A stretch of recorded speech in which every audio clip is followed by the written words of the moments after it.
Hey guys, what is up? Mike here. Thanks for tuning in to the video. In this video, I want to share my thoughts on UX design as a profession in 2017 and where I see it going. First off, I know it's been a while since my last video. For anybody new to my channel, I think my last video was like 6 months ago. I used to post, I think, about once a week, and I haven't posted in a while. I took a long break. People, you know, I really appreciate people sending me emails, hitting me up. Mike, is everything good? Any more videos? To be honest with you, I've just been taking a break. And this is probably something that I probably should talk about in another video, the importance of just taking a break and enjoying life. You know, for me personally, I've been hustling, grinding, and I've been blessed enough to get to a point in life where I don't have to hustle and grind anymore like I did, you know, 10, 15, 20 years ago. You know, and sometimes, you know, especially if you're in 30s, in your early 40s like myself, you have a family, you want to enjoy life, you want to spend time with the kids and play sports or whatever, watch TV, take time off, you know. And so for me, videos became like, it was a job to post videos, and I'm like, I don't want to post videos anymore. I'm tired, right? And so I don't need to, I'm not doing it for money, whatever. And so, you know, you just take time off. And this is something I'll probably talk about in another video, the importance of that. So look out for that. But I appreciate everybody emailing me. Also, I appreciate so many people watching all my old videos. A lot of my old videos are crappy footage, but the stuff that I say in those videos are 100% accurate still today. 99% of the stuff that I say, in my opinion, is still accurate and can be and is valuable for anybody out there, any aspiring UX designer today. So in my first video back, really from my long break, because I do feel the excitement and joy in terms of like continuing to share my knowledge and educate folks in UX design. So I thought the first video back, just really just talk about what am I seeing in the UX design world, and what have I seen over the last 6 months or so, something that I see going forward. Just my perspective. 3 things, and I'll touch on each one in more depth. One is the tools that you use in UX design. What tools you use on a day-to-day basis is overrated. Okay, that's one. Number 2, UI design, UI visual design on a daily basis, and the importance of that is overrated. I'll talk about that as well. And number 3, the need for true problem solvers in UX design is more important than ever, in my opinion, going forward. And why do I see these? Why do I say these things are 3 things that just stands out to me? I think there are a lot of things to talk about, but these are just 3 things I want to touch on. The first one, the tools. What I notice is, you know, when I look at UX design topics and things, you know, within Twitter or on the web and whatnot, and you see a lot of, like, you know, talk about different tools, what tools to use, Adobe XD, Sketch, InVision. There's hundreds of different prototyping apps on the market. Photoshop is still there. Just new tools on the market, right? When I'm in my day-to-day work, and I work with about 13 different colleagues of UX researchers and UX designers. These are folks highly skilled. A lot of the UX researchers that we have on our team have master degrees.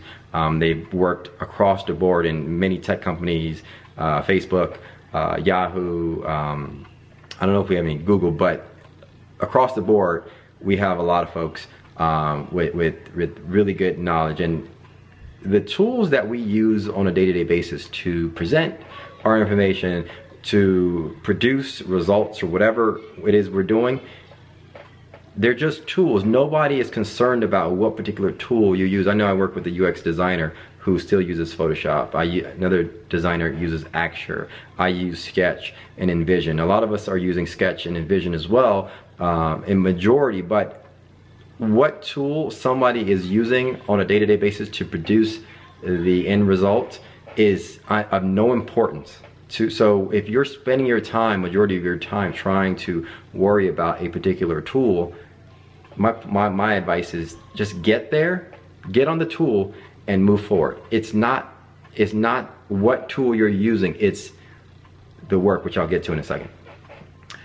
Number two, visual UI design, unless you're in an agency type environment, and for me, I can't speak on that because I've never worked in an agency environment where you're developing and designing new visual design projects, you know, constantly, like every other project.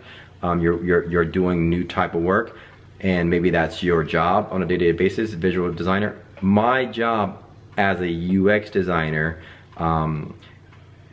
and I would say this is true for every tech company in the industry, whether you're talking ADP, where I work, Facebook, Amazon, Google, Netflix, LinkedIn, you know, you just go on Twitter, you go on and on and on. These top tech companies, what I'm seeing and what I've seen over the last few years is that these companies now have pre-existing visual design languages and style guides for you to use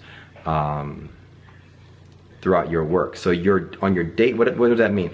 On your day-to-day job, you're not worried about the perfect drop shadow on this particular button, or what's the border size on this input text field that I'm creating here, or what's the proper radius on this particular text box or text field, or this particular container. You know, if you get hired today at Google, they have a pre-existing style guide that those drop shadows are already set for you. The border radius on those containers are already set for you. The typography and the weight that you use on that particular header on this particular page is already set for you. The icon system that you're being used is already set for you. So what does that mean? It takes out a lot of your daily visual UI design work and the importance of that. And I'm going to talk about that too, because that is overly important in my opinion. But here's another thing. So with that said, what is the direction, and where is it going? The need for really like true UX designers that have a heavy focus on really trying to solve business problems through UI design, UX design, is the focal point. So problem solver is the true focal point. I bring this up because we were hiring somebody and we were doing some interviews, and somebody came in and, you know, she had, you know, like her presentation, you know, printed out and things like that, and I was not so like interested in her visual design work. That's almost like a given, right? So I wasn't really focused on her detail of expertise in her aesthetics and visual. I thought, I see someone's work and I say, that's, you can design, right? And then I'm not worried about the tools that she's using. What I'm focused on in this interview is, what's your approach? What's your process when you're designing on a day-to-day basis, right? How do you work with stakeholders? How are you acquiring your information, your requirements, and you're building out? Are you designing from a user-centered point of view? Those are more of the interest that I have, and I know across the board in other tech companies, that's where things are going, rather than I have an awesome dribble portfolio.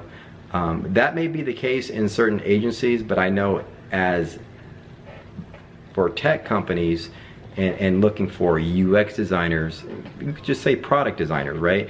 A product designer is a UI UX designer, somebody that is a UX designer that can design, that have experience working within a product environment. That's pretty much what a product designer is. And so those are just some of the things that I've been thinking about over the last, you know, several months, is how this has evolved. And so what does that mean? As a UX designer, should you focus on visual UI design? Of course.